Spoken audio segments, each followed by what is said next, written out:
When I've spoken with clients, whether it be a CEO, CFO, or other members of the management team, there's a new mantra that seems to be resonating in the C-suite, and that's all about resilience. So we took a step back and asked the question, what does it mean to be a resilient company? McKinsey did a study of approximately 1,100 publicly traded companies, and what we found was only 10% of those companies fared materially better than the rest in the last economic downturn. So when we dug into the 10% of the companies that fared materially better than the rest, there were three themes in the finance organization that continued to pop up. The first one is that the finance organization had a good balance of historic analysis, what you would typically think from an accountant from a GAAP perspective, but also had a very good view into the future. What are the headwinds that could disrupt a company, and how do we address that in a constructive way to help the broader management team prepare for those events? How can the finance organization identify risk factors that the broader organization can use to plan the way that they execute that business? That's a fundamentally different way to think about a CFO and the finance organization relative to how we may typically view them. The second component was taking the finance organization to a new level. And what we said is that best-in-class finance organizations embed finance managers throughout the organization. What data exists at the company that can be used by different functional leaders and business unit leaders to drive performance? And I'll give you an example.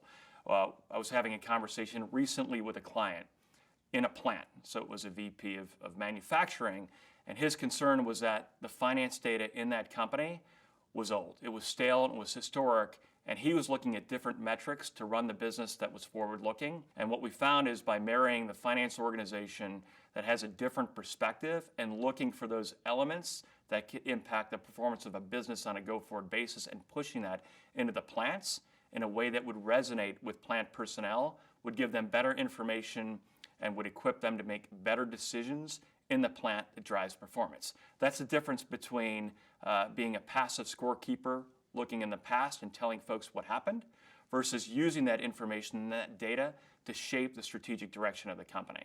And the third point that was very important was taking a look at the balance sheet across every line item of that balance sheet and trying to unlock the full potential of the company. And frankly, what we found was there is a ton of cash that gets hung up on the balance sheet.